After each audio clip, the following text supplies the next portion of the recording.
Welcome to my story as a child.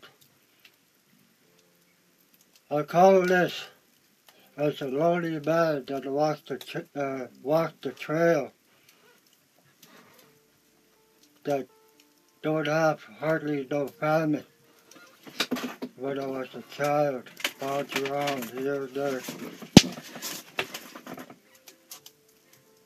My name is Ernie Archie, and my Indian name is Thunder Eagle. I'll start the story from the beginning of my childhood. And so my story begins when I was born. I was born in Bonaparte, the one you used to call a 3-mile ranch. I was born on September the 30th of 1951 as a child. And so this is where my story begins as a childhood. I and my family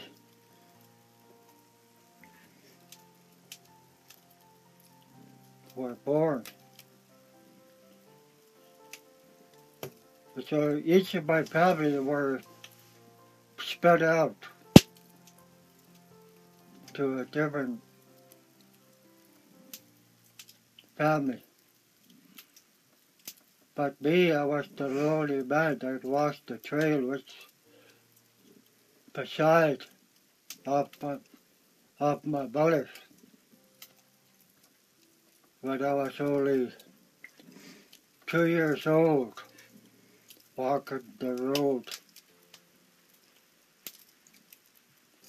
I was bounced around to each village of my families, of my uncles.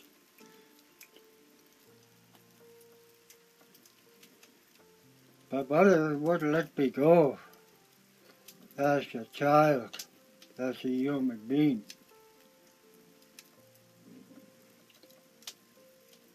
My life of the story of the hard times of living as a human being. As my mother was an alcoholic,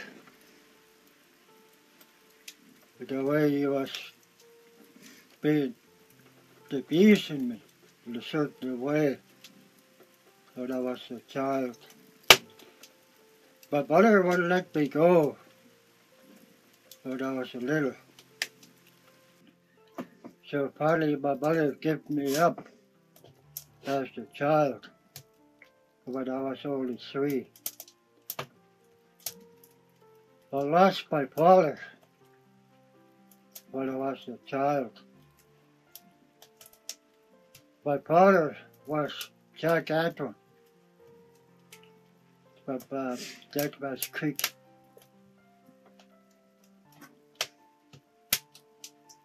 And after what my mother gave me up as a child, as a young man, and so my mother gave me up, gave me to my godfather, was Uncle Francis Eneas from Deadman's Creek. From there, I was staying with my godfather. As a young child, the way I've been, I went to the intermediate school as a young child. I started off at 4, the way the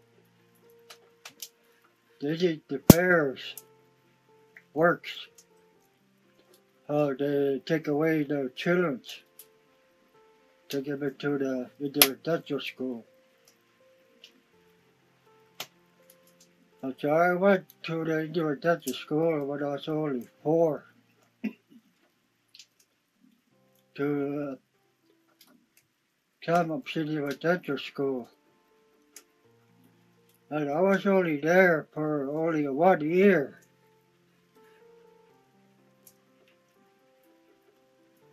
At the residential school. That I didn't have hardly no problems. Maybe once in a while I've been abused there for 1 year. But then the government or the Indonesian got involved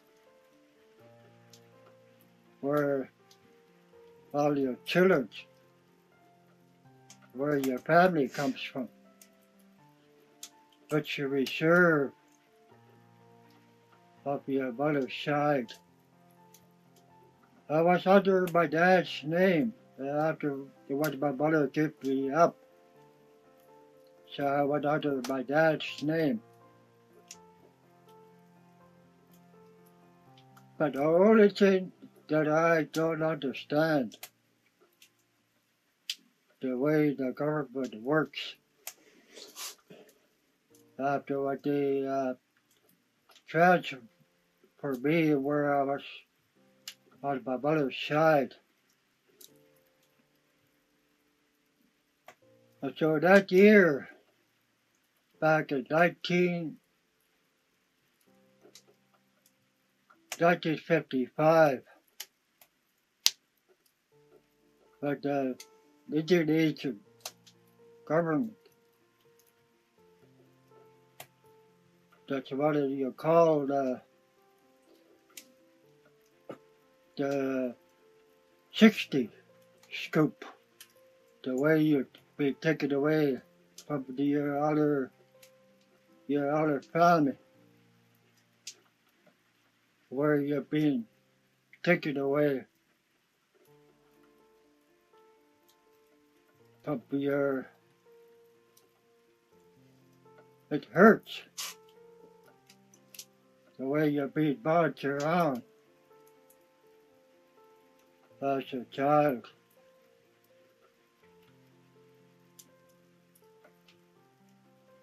It's hard to understand as a young man, as a child, to be abused, be taken away from your other family.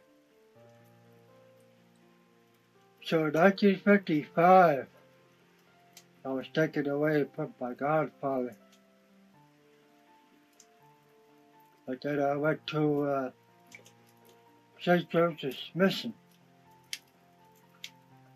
by the Indian Affairs. Now, so this is where my story begins, where I've been abused, neglected, spiritually, at the school. And when I went to the senior residential school at the St. Joseph's Mission in 1956, so that's where all my story being taken away.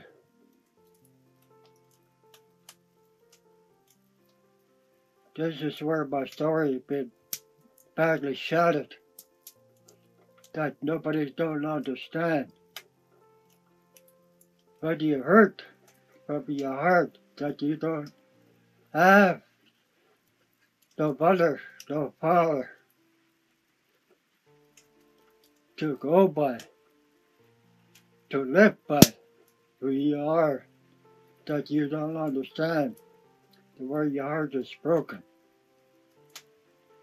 that you don't understand where your family that have left you, that you don't understand of the love, of passion, of your heart.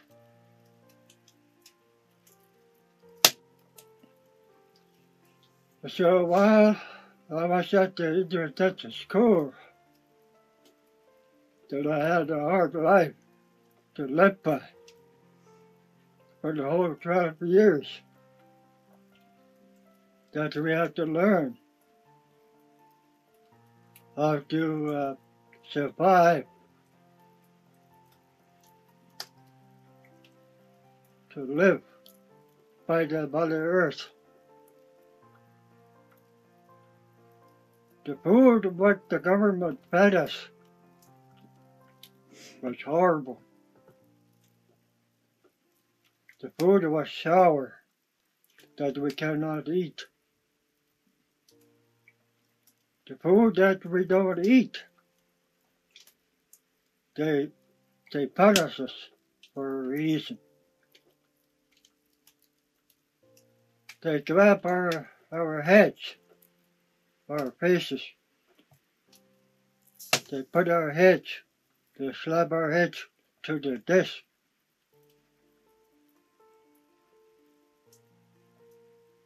This kind of an abusement of what we get. The punishment that we don't eat our food.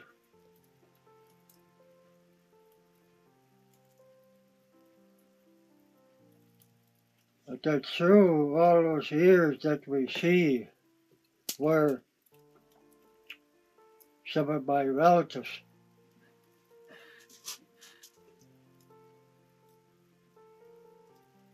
where my sister and I that went. That we have to learn to how to survive. That we have to go up in the mountains. Learn how to eat of the Mother Earth. That we eat the wild onions. Go out to pick hussops. The blackberries.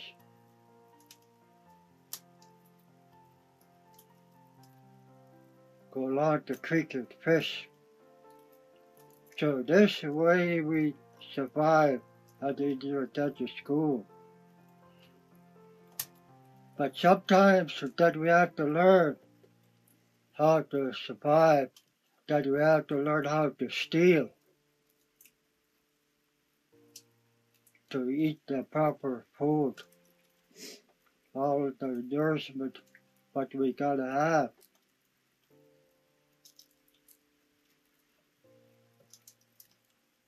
While I was there, I was treated the wrong way. I was minding my own business, playing as a child, like a normal child that plays games. And so one of these priests sneaked behind me, slapped my ears, that touched my eardrums. And so this is where my problem started. My grades went down. I lost all my speech problem. My hearing was lost. My heart was broken. I got no one to talk to. Because every time we tried to talk to the principal, the one that looks after the mission, Father O'Connor,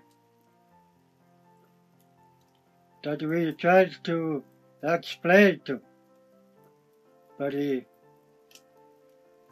doesn't open his ears. The way all our people were mistreated.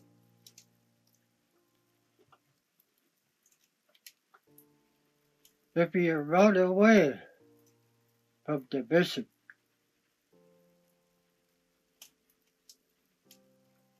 if you're brought back to the school, that you're punished,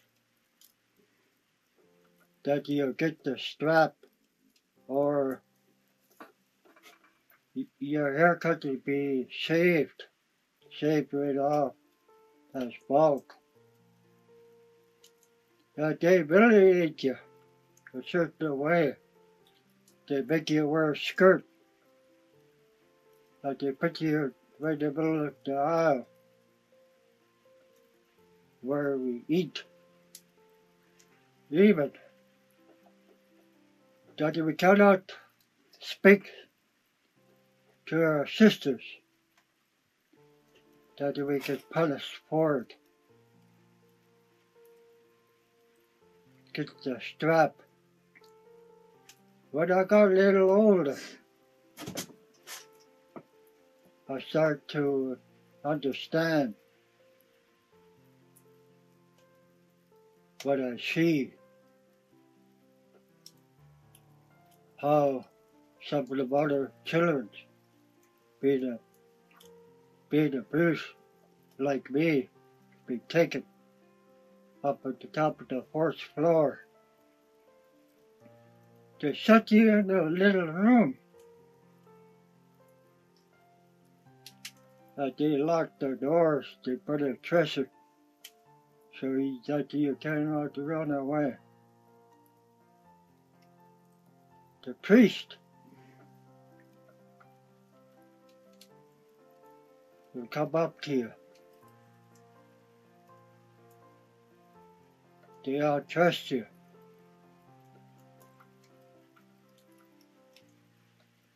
They take away your pajamas off. Leave you bare-legged. Let the priest do the same thing.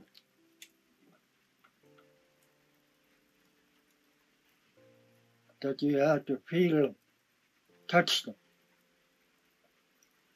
for a couple of hours.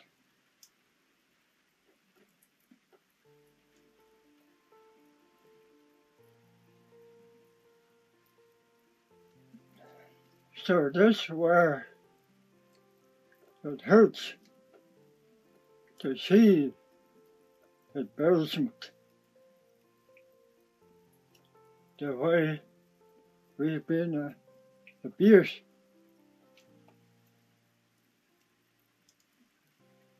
But the only thing that I don't like, but after when you've been abused, what the priest say to you.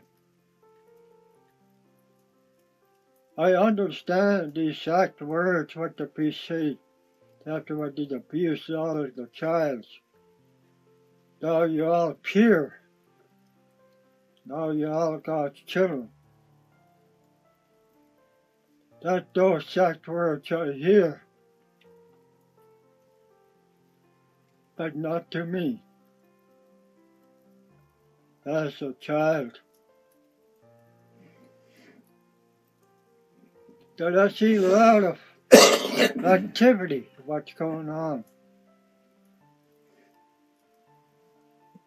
I see a lot of bad things while I was going to school that we have to understand as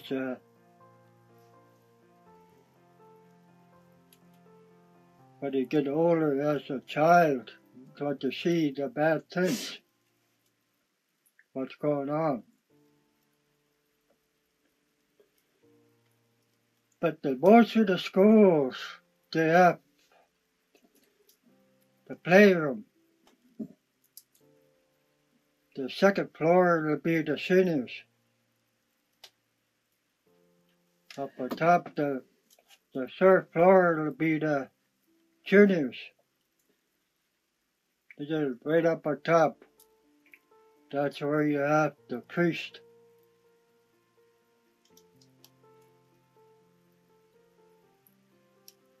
That's when I was got a little older, when I got into intermediates, the way I watched the little children being abused by the priest, that we tried to help the young ones not to be abused by the priest, that we got punished. I got punished so badly when I was only 14 years old.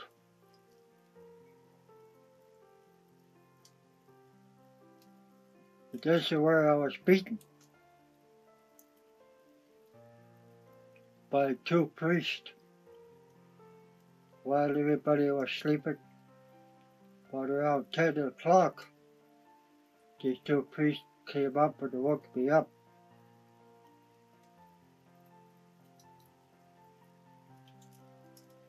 So we walked out down by the church throughout out the door. Then we went to the girls' side. Then we walked up to where we go to school. And they took me to where this big white building. There was an apple cellar where they kept their vegetables. So that's where I badly spiritually been abused by the priest. They were trying to hide the evidence. They took off my pajamas, my clothes, and down the bottom. The only way they tried to hide the evidence is by using a sheet to cover you from your back. They had this strap, long leather. I was tied to a post. And they stuck the rag inside my mouth. That's how I wouldn't holler or scream that nobody else could hear. And so they punished me from the back, from my neck, all the way down to my legs. But they done the same thing. They turning me around from my neck right down to my body.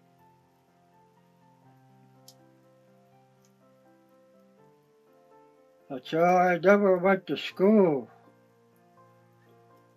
I was locked up. That's what you call the infirmary, where they put you, where nobody can see you. Nobody can see you from the window. They have all the windows all blocked. And all your relatives wonder where I am.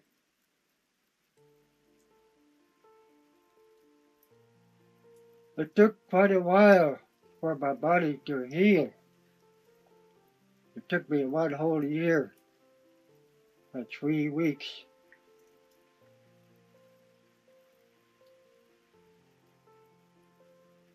You can see a lot of activity, what's going on at the school, the way the supervisors, the priests, the way they abuse. They don't only abuse the men, they even abuse my own sister, or the young girls, the older the older women, they think the children, the women, the full-grown women upstairs, that they have sex, to abuse women, to have babies.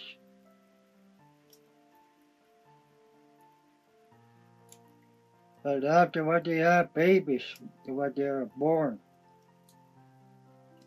like the priest don't want that baby.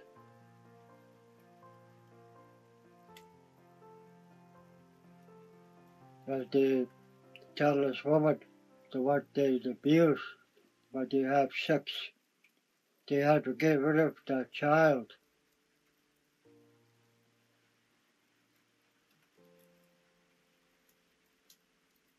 So one day I was changing on Sunday. I was changing my clothes. I hear a child was crying with the dumpster, what they call one of those furnace, where they burn garbage.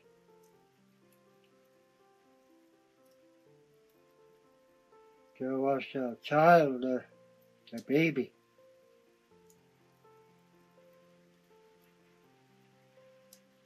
So there were a lot of things, the bad activity was going on. But a lot of people don't understand what you see, what's going on at the school. This kind of life, what we get, the way we're being treated as a human being.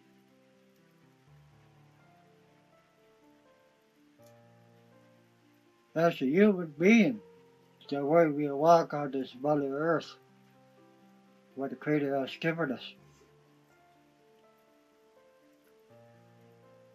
I know what this means, the way we're being abused. The priests tried to brainwash us, take away our brains. They tried to kill the Indians. As a human being that walks on this Mother Earth.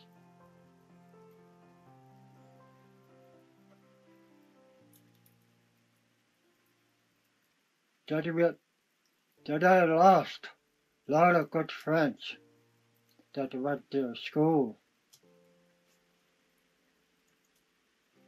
that killed themselves. I lost two sisters that had been abused. After when they got out of the school,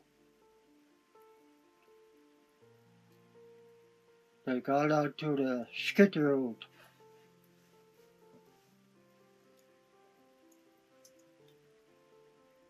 Taking the hard life as they were taking drugs.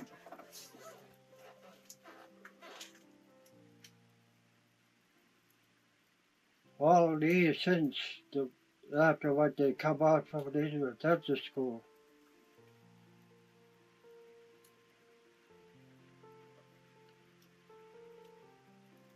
When we are a child, that when we grow up, I see a lot of activity that you guys don't believe, I don't understand.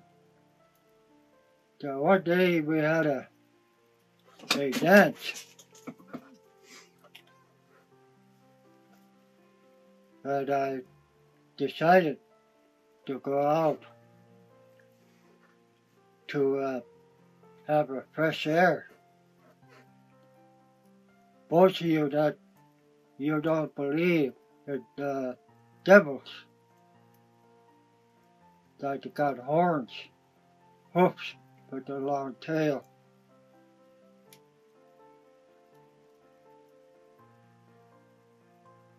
So these kind of activities, what's going on, that they do at the school.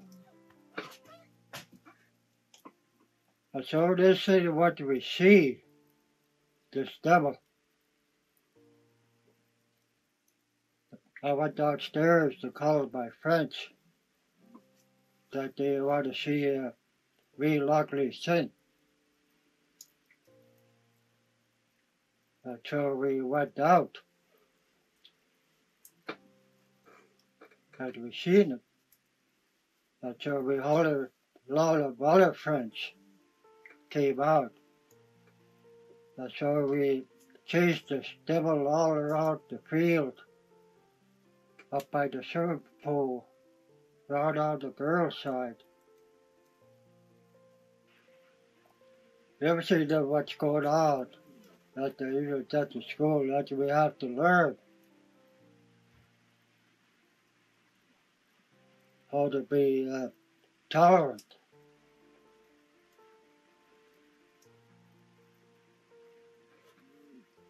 To be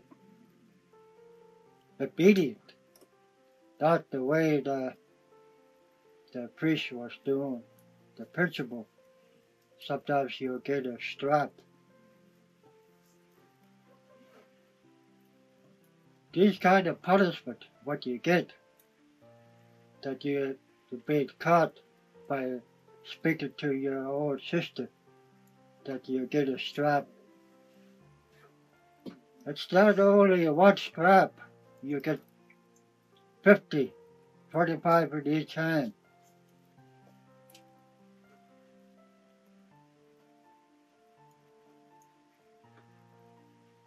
That we have. You can see a lot of young little kids, like when we pee or bad, that we get punished for. Same with the church, if we get talking at the church. Each Sunday, that we learn how to take away, or play clothes off, that you dress up your Sunday best.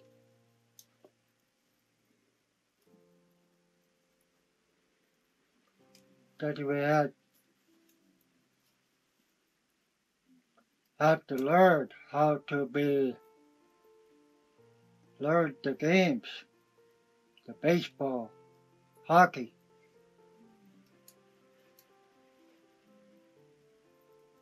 That if we don't play these kind of games, that we get punished for it.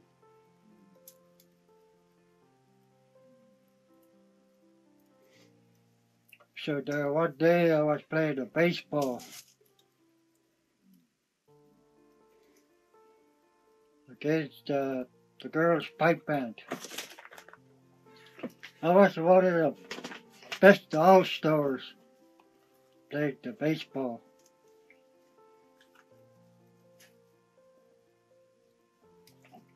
So when my turn came up to be a batter,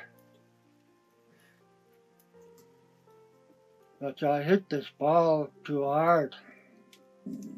The young woman was standing by the third base. The ball hit her beside the cheek.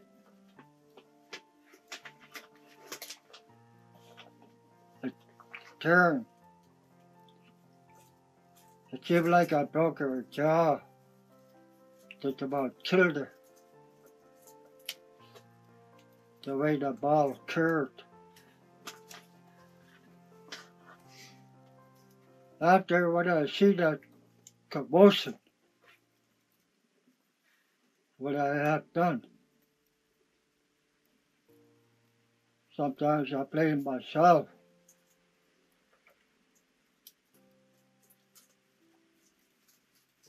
As I dropped my bat, I walked away after what I have done. When I see I hurt someone, that you have to hurt what you have done.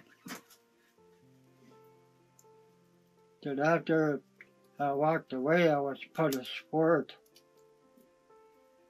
got the strap.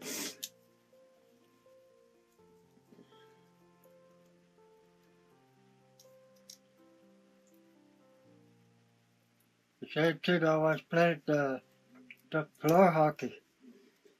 I was stabbed by the supervisor.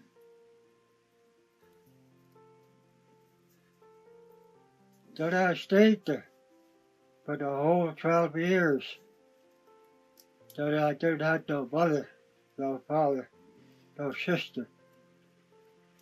All my sisters, my 3 sisters that had left. My older brother had left. My heart broken. My heart was broken. That I didn't have no one to speak to.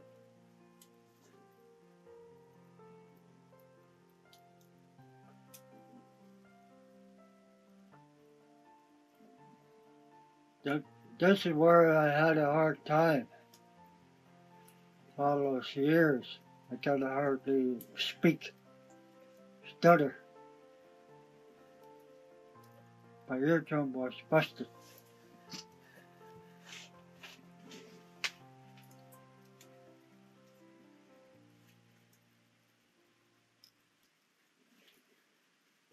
So all those 12 years, a lot of these people don't understand the way we've been mistreated at the individual school, survivors. This is the story that we have to learn how to survive. Okay, this is the part of the way I was alcoholic. Because after I came back from the individual school, after when I came back from the individual school, got out in 1969, I was adopted after when I came out from the individual school. My foster mother was dead by Ernie Peters, or Shabby Peters. They adopted me as a child. They took me out of the school in 1966.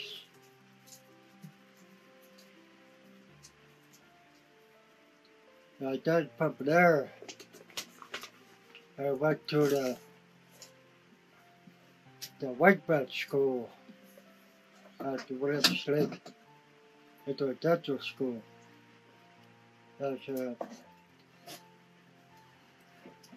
started from my school days was Christian Heights.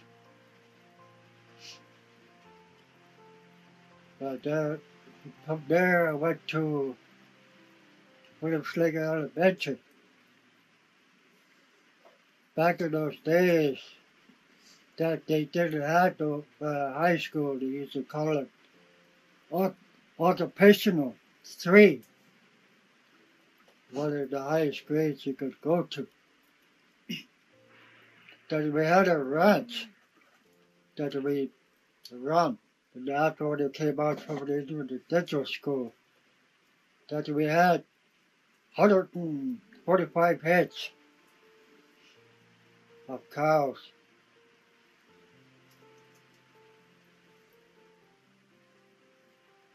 As a ranch hand by myself, as a child, the way I was being raised as a man, how to be a man, how to work.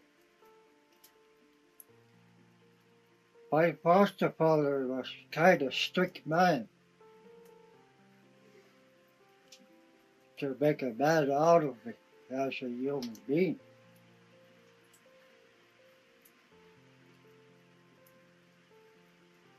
Then I had another brother that he raised. My other foster brother was kind of lazy. I was the only one that do all of the work as a rancher that look after the cattle.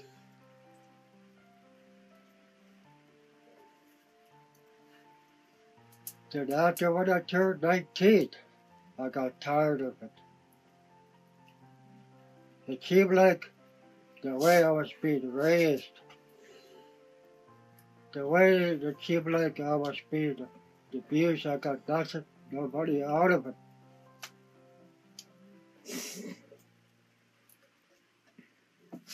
As my heart was broken. My sister's name was Lori Peters.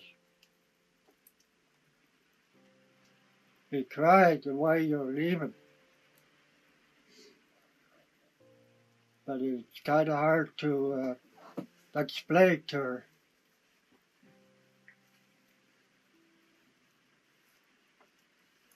Then after 1966, I left. So I went on the skid road. That's when you have these kind of pains when you carry, after when you come out, where you have been at the school. That you try to wash away these pains what you carry. Mm-hmm.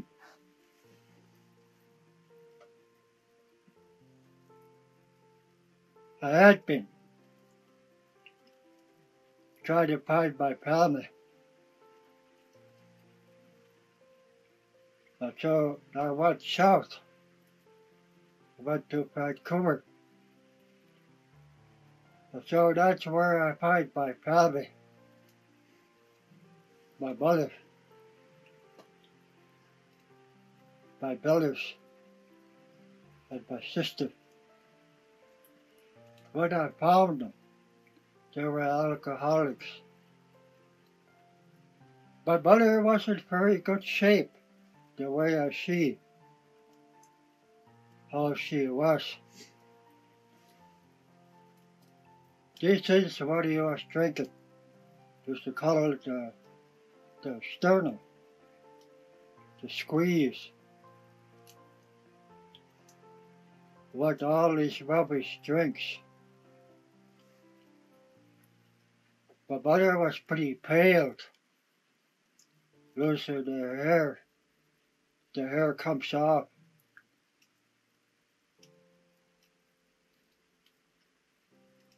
I didn't like to be around her. The way she was, looked pitiful. And I stayed with her for about maybe 3 weeks. She got me a place to stay upstairs at a room at 109 or 106. Small little room. I didn't stay there very long. Then after that, I walked around the streets. And then I bumped into my other sister, Rose. I didn't stay there very long either. I didn't care about my life, where I sleep. I used to be an alcoholic. I used to take drugs, heroin,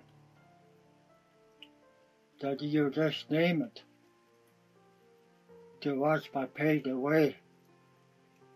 I wanted to kill myself as a human being. I sleep underneath the bridges during the winter time, close to the pipes.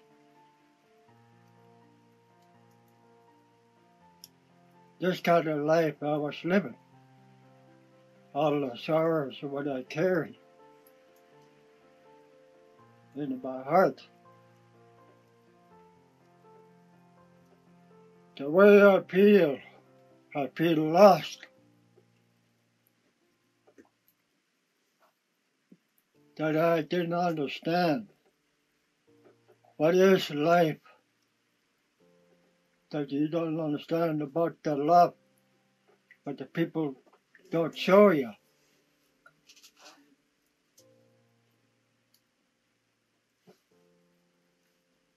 So that time I was found by sleeping under the bridge by the old Chinaman. Looked me up on New Year's Day.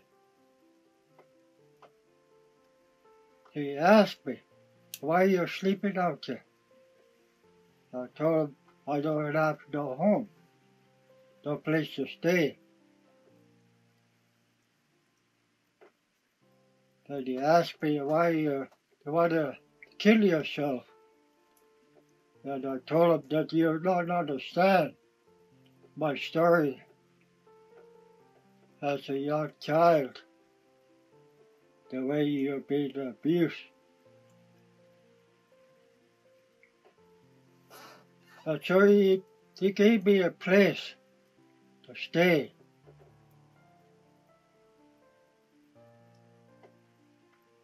I was kind of heartbroken, but he was kind of gentle as a human being. The couple of weeks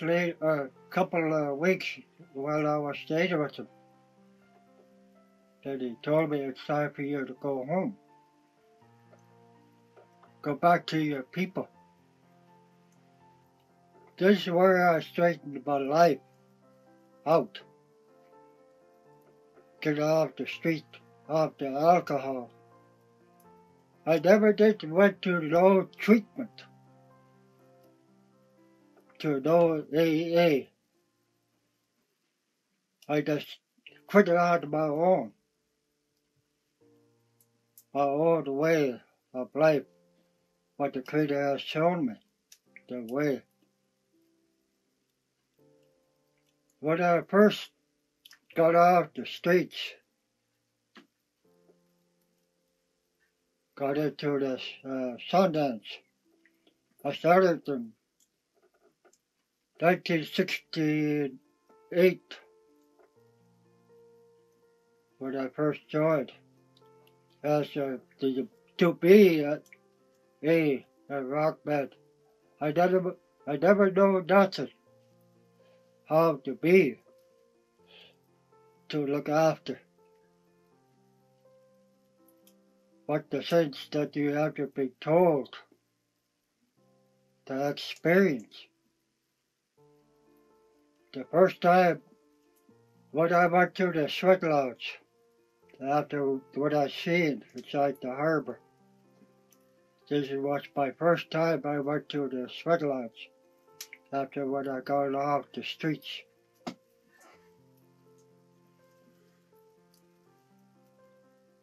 To hit the Sundance Chiefs, and to hit the Sundance dancer. What do you have seen? And I told him what I have seen, the sacred pipe of the white buffalo.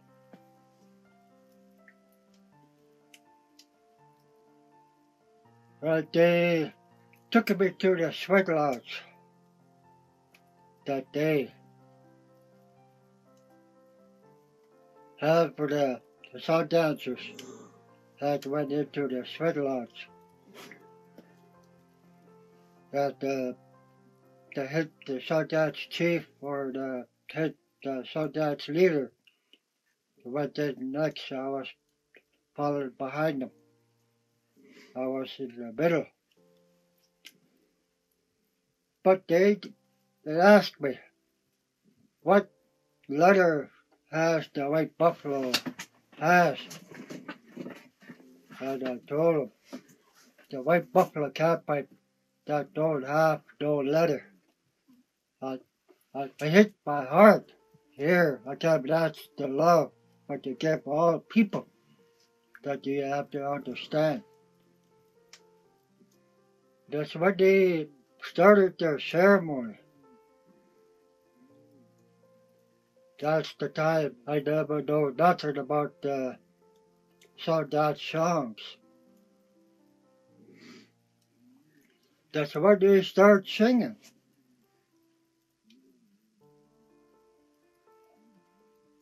But then I start singing.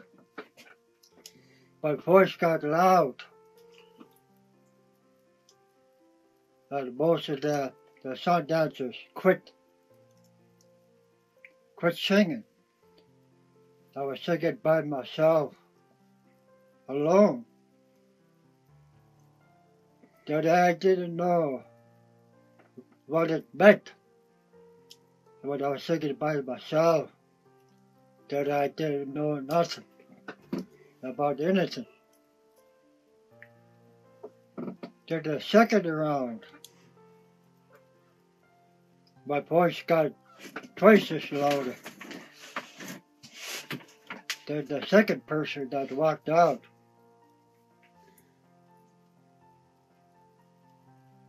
each time when we went in, my voice got twice as louder. And the sun dancers, they want to sing with me. And also that I didn't understand why. After the fourth round, my voice keeps getting louder and louder, and the sun dancers quit. It wasn't me that was singing the songs, what I learned. The spirit that was inside of it, that took over my body after when I got off the streets. Then after when everything was all ready, after when all the ceremonies, that day that we had a big feast, that night, after what I was told by my wife and my little boy, so everybody was sleeping.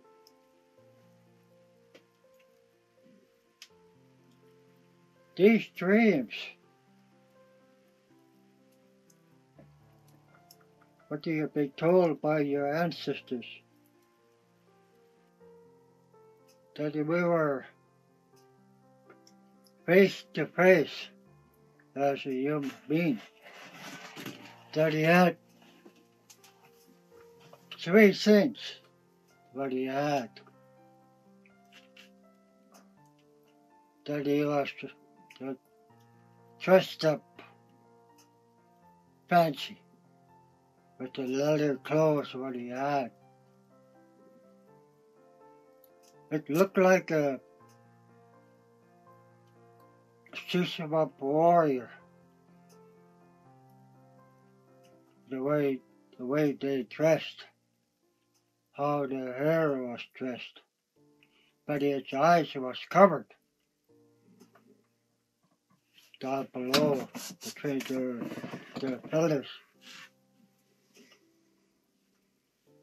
Then afterward he had a really nice fancy horse, like the one I have. The first thing he got off was the sacred pipe, the one he used to call the white buffalo cat pipe.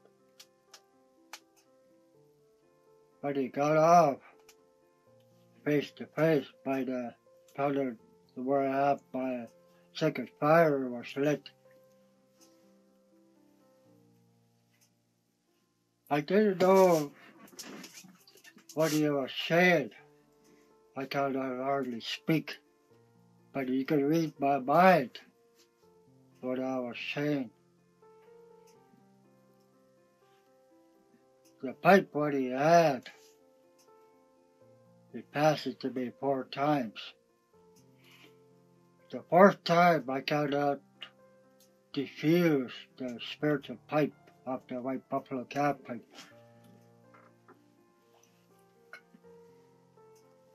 When I had that pipe, I pray with it. I hold it as gently I could hold it as like a baby.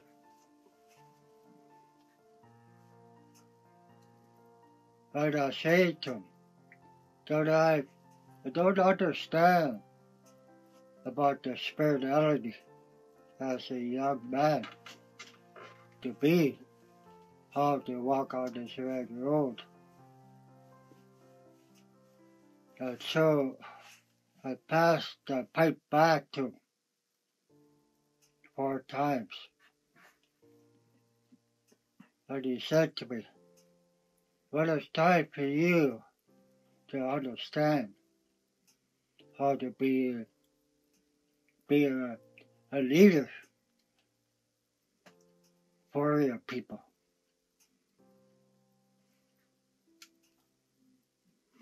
Then after when the pipe was handed back, the 2nd time he went back to his horse.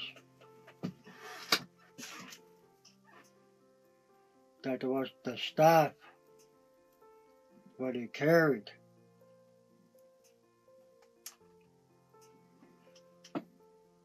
What he had told me to make. The staff what I carry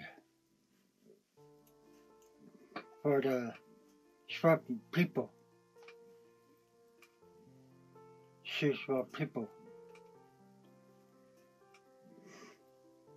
It's the 7 laws, the 6 colors, the 4 directions,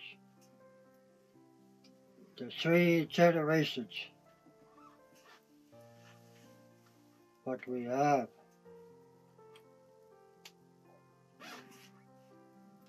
What we were being told, what we were given.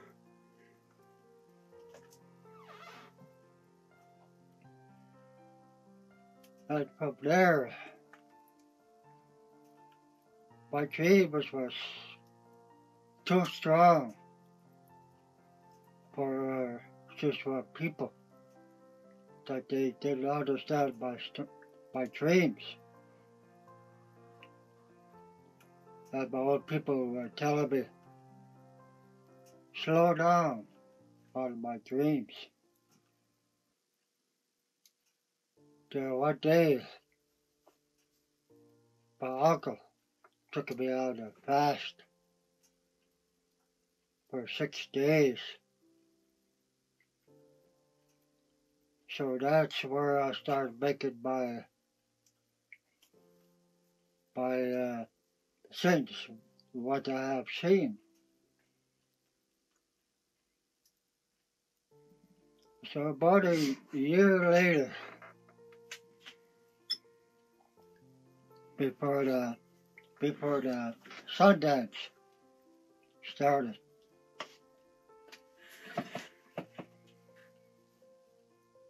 a person that came along, that was his name was Doc Holiday.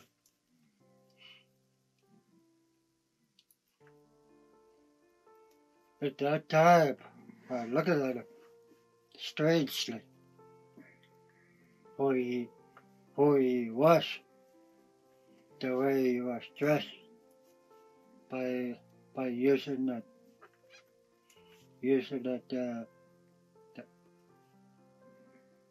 like a shawl in front of him that looked like a sunrise or the sun blaze of the sun.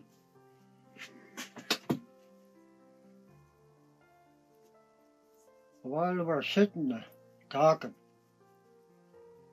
The first word he said to me, who are the real Secwépemc warriors? And I looked back at him strangely, kind of funny commotion. And I looked back at him, and I told him that you are looking at the Secwépemc,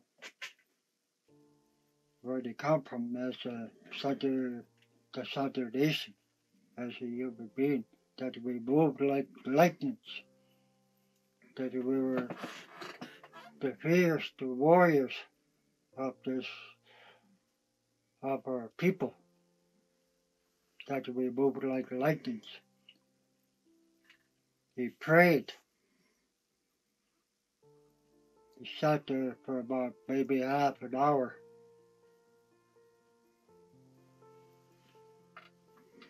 While we were watching him, that doc asked me, let's go up there. And I told him, don't interfere what you have seen. Then after he finished his finished saying his prayer, then he walked back to the south gate.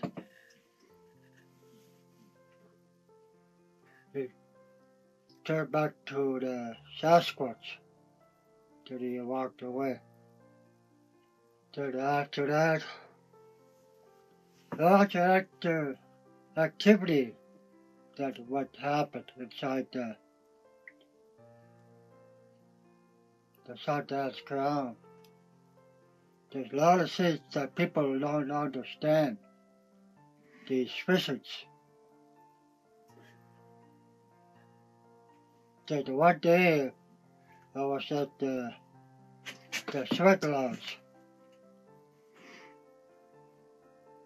when I was walking back to the cook shack.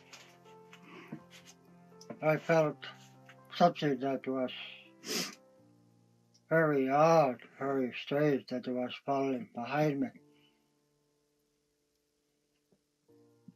And I walked about pretty halfway to the cook shack, and I turned around. That I have seen this, what do you used to call a aurora, like a rainbow that goes across the bridge. And one side was the daytime, and the middle was the teepee. On the other side of across the rainbow was nighttime. While I was walking to the cook shack, these four colors keep switching, changing colors while we're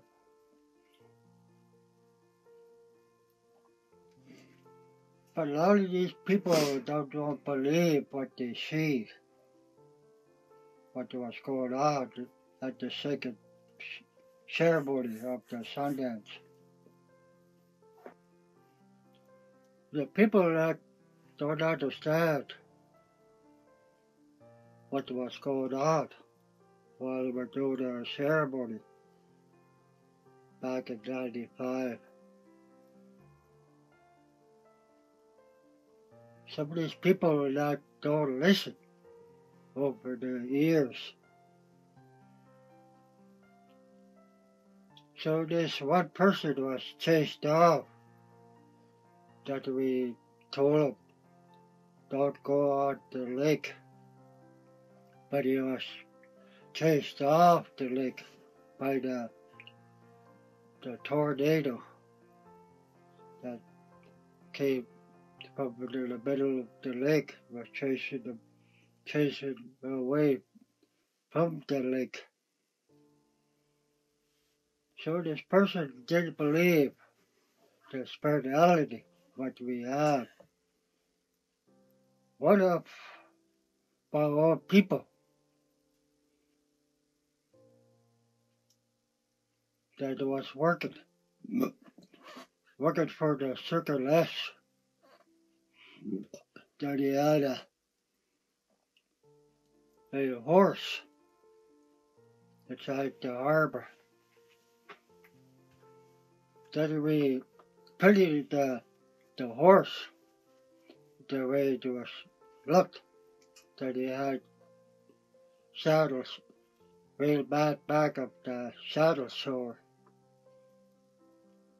So this person, my old nephew, my old people, the way they catch horses, wild horses. So the only way they could catch them was by shooting them back up the hump, back up the neck to slow them down. So this is what I saw, the way my old people treat the four-leggeds. This wasn't very good, that we, one of my son dancers went over there, pity the horse, take the bridle to hobble us off. While we were around by the fire of the campsite, that we were trying to be gentle to him, trying to call him over to try to find him for a cup of coffee or something to eat. But he was kind of upset, angry. But he didn't like what we have done to his horse, that we took the hobble off. So after when he got his horse saddled up, while we were minding our own business around the campfire, but he rode off, that he had fired four shots while he was galloping out of the Sundance ground. So most of our Sundancers scattered to hide behind the tree. And so from there, this story that how the remain of the story, how it went. While I was doing my work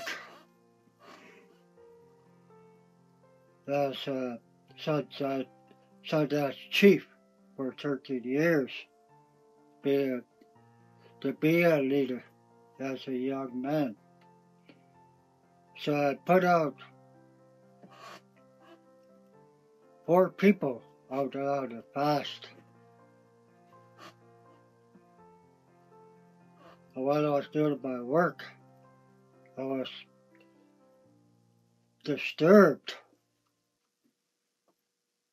by the ransom, just after all this trouble that went through by my own nephew that had to rode his horse back to the main camp to tell his boss what happened. That we never caused the trouble. What happened? There were maybe 20 cowhands that was working for for Lyle James. That we put up a fence around the harbor.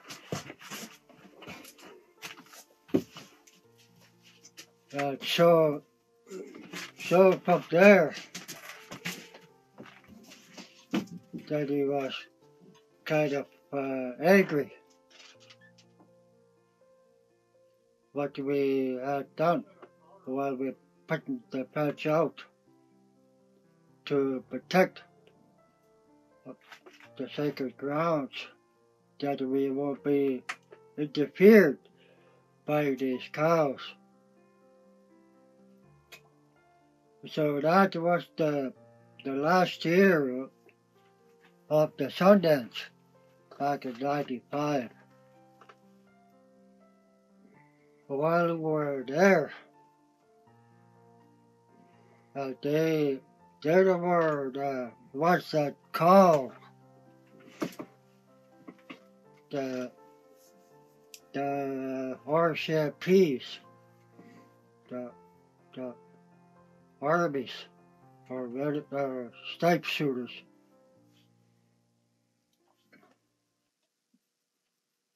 That we had a couple of good warship that came in to talk to us, but we tried to make them understand what we were going through. That we were trying to explain to them that we never caused the trouble from the start. They were the ones that broke the law of the agreement.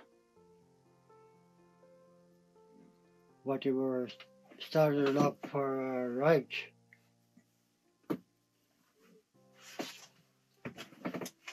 There's one RCP had the map of the area. He showed us this map. How many the land what we own, that they don't own. The land of what we own, of Dog Creek, Canoe Creek, across the river, Blacktober area, that was over 1,824 squares a foot, what we own, of the 50-mile radius of the Blacktober area. That's the homestead.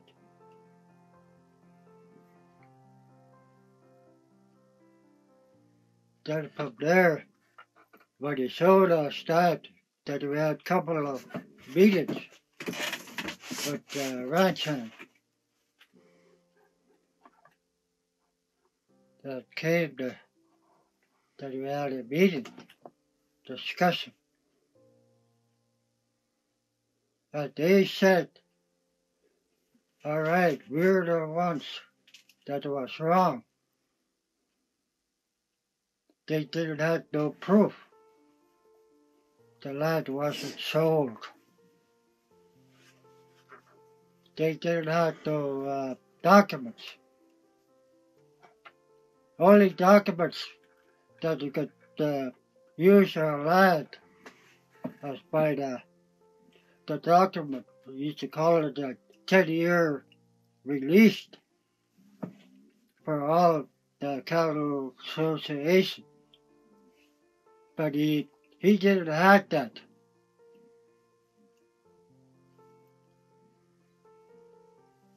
From there, that we had a lot of trouble with our bands, our own people. how this land could be sold by other authorities. Who sold this land? They don't have that either. But this land was still ours, what we owned, what we stand up for. Then after all this commotion that went on, then we got deeper. All our sun dancers.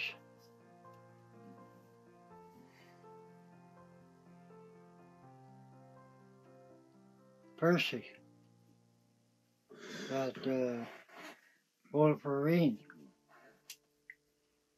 Doc Holliday.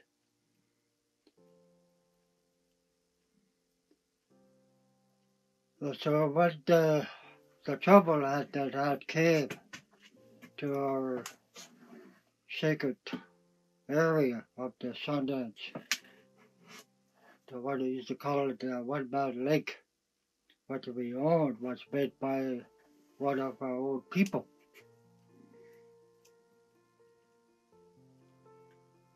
So this is where all commotion had started by the RCMP that had locked us in right into our sacred ground. They had six patients that they had a lot of RCMP that back them up.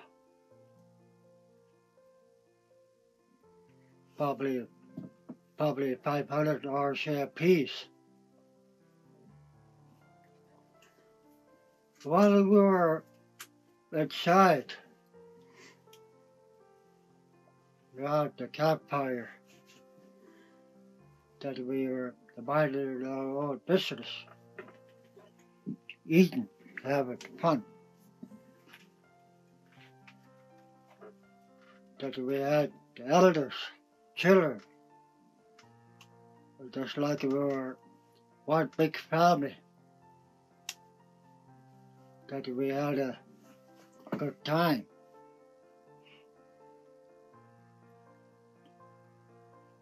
But the only way that we could protect ourselves, what's going on, while we were locked inside of this Sundance ground. There were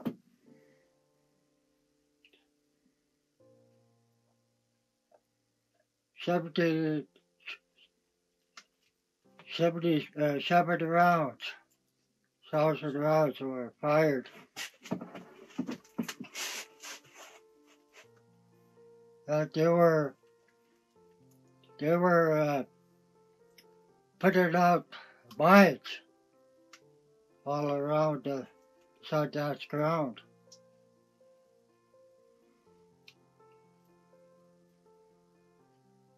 It's the only way that we could be protected by doing our ceremonies during the evening before the sunrise. While all this was happening inside the harbor,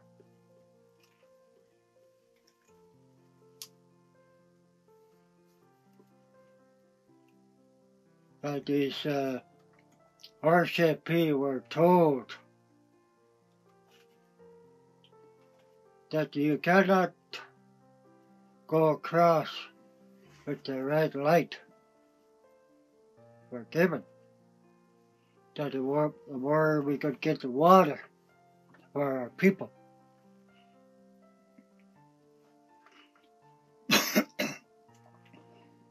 While we were inside the Sundance, the RCMP broke their promise. They were given the green light to go to kill my people. That we told them that we're not going to move off our sacred grounds. That we'll die for our people, or else we'll get dragged out by the body bags.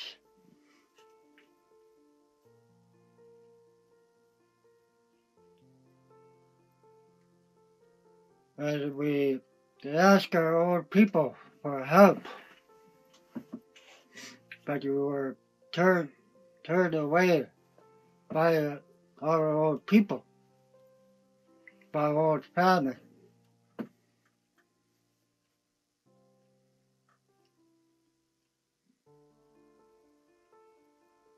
And so all these things, what was going on, that we never did broke innocent or no laws, that we had never fired any guns from the start of this sacred Sundance, what we had back in 68. 85, Ron. The only one that broke the law was the white people. The young kids that comes in with their rifles, start shooting cows, or shooting over the people's tents that we got blamed for it. I was arrested first. I gave a subpoena that we were told to go down to the river to catch salmon, to catch fish for a ceremony. So that's where I was arrested. And I was brought to the jail. So this how the story went.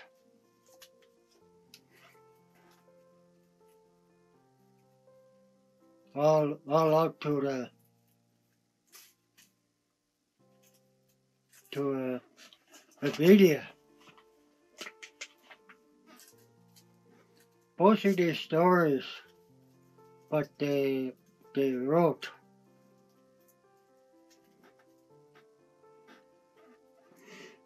that they don't believe for some of our stories, what we told them, they had been changed. The headlines or whatever you call it. It's the only way we kept safe inside the harbor while all this guns commotion was going on. That we do our ceremonies before the sunrise comes up. And we do our other ceremonies during the evening when the Sundance goes down. So this story, the great mystery that the RCMP don't understand, why none of our warriors never got shot or get hurt. Okay.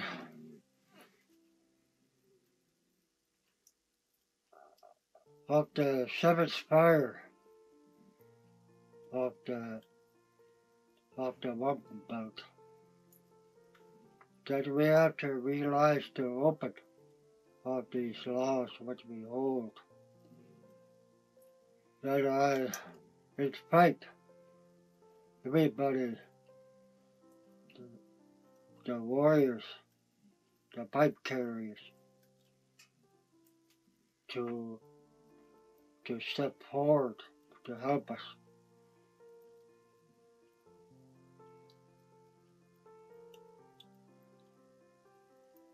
Of the seventh fire, of the eighth fire, of these laws which we hold.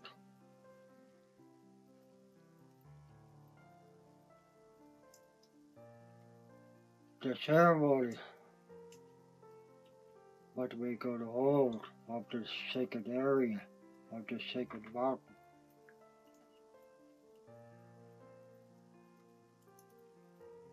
The dream what I have that's got to be done for our people to let the time to step forward to open their eyes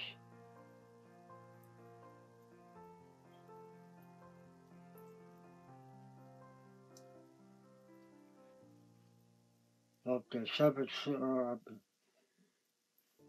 I don't want to get kind of too deep. That some people have to understand.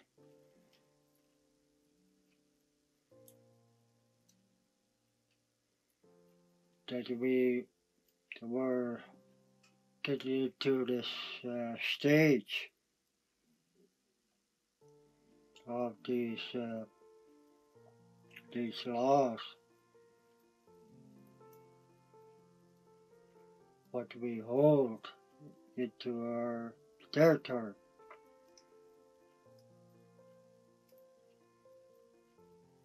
The ceremony of what I'm going to talk about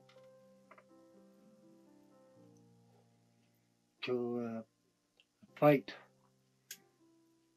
the people that has walked on this red road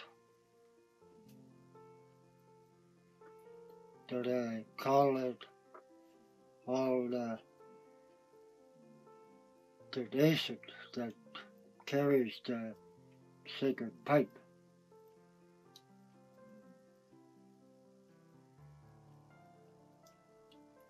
But the weepy, all the medicines, what we hold are sacred items of the creation of what we've been given for all people.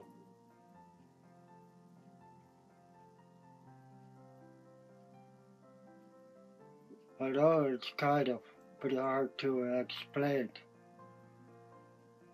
of this the prophecy of the seventh fire, of the eighth fire that has to be lit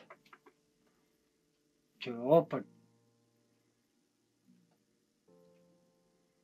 of the right direction where we have to walk to be the true spirituality for our people.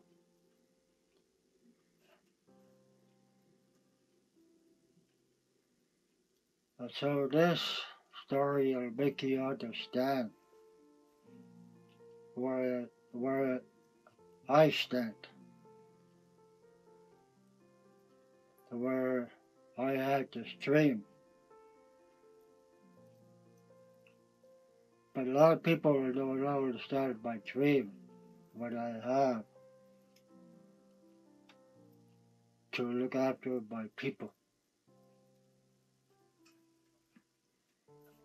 And my name was given to me by the Creator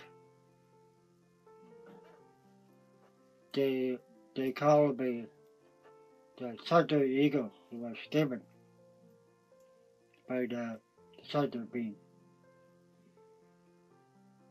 as my helpers, or the was given to me also the White Snyder, the pure love that I give to all my people, the buffalo. That anything that's pure, what's around us, what the Creator has given us, that life to walk who we are as a human being. It's all creation. Do hope of my story.